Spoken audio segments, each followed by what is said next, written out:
So now we're going to take a look at an eye model. First thing we want to look at are the eyelids, which are the palpebrae. And so we've got a superior palpebra and an inferior palpebra. And the separation between the lids is the palpebral fissure. Right? So if you squint your eyes, the fissure is small. If you open your eyes real wide, then the fissure gets bigger. Okay. On this model, we've got a muscle which controls the position of the upper palpebra, the superior palpebra. This is levator palpebra superioris muscle. Over on the lateral side of the eye is the lacrimal gland, which is going to secrete lacrimation or tears. They're going to wash over the eye from lateral to medial and superior to inferior. And then that lacrimation collects here in this little pink region, which is the lacrimal caruncle. And the tears are going to be absorbed through two little openings called lacrimal punctae. And from the puncta, tears will go into the lacrimal canaliculi. So we've got an inferior one and a superior one. And the canaliculi empty into a lacrimal sac.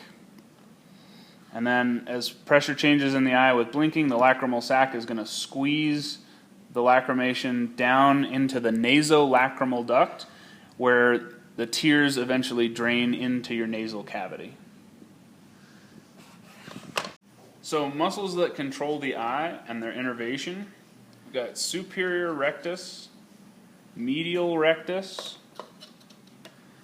inferior rectus, and inferior oblique are all controlled by oculomotor nerve, which is cranial nerve 3.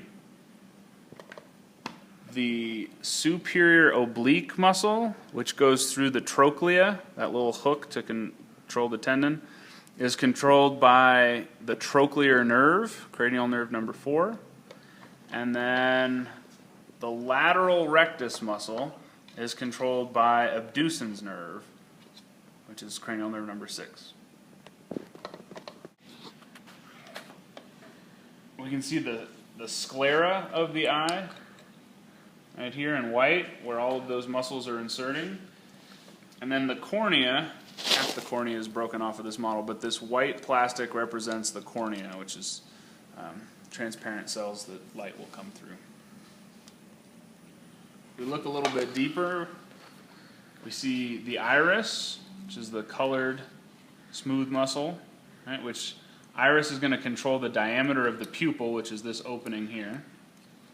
And also on the outside of the eye, we see choroid. And this choroid of the eye is not the same thing as the choroid plexus of the ventricular system in the brain. But this brown part represents choroid of the eye. If we open the eye, got a few things going on. So between the cornea and the iris, we see the anterior chamber of the anterior segment of the eye. And then behind the iris, but still in front of this red piece here, so pretty much between the lens and the iris here, we see the posterior chamber of the anterior segment. All of the anterior segment is filled with aqueous humor.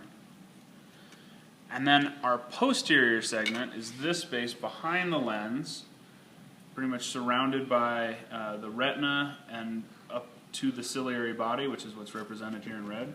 So the posterior segment is filled with vitreous humor, and that's what this translucent plastic is representing.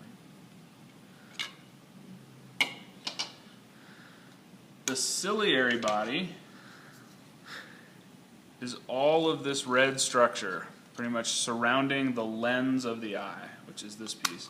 And ciliary body controls tension on ciliary ligaments, which are going to allow the lens to either be pulled flat or to be thicker, right, so that you can focus on distance, which is near and far away. A few other features.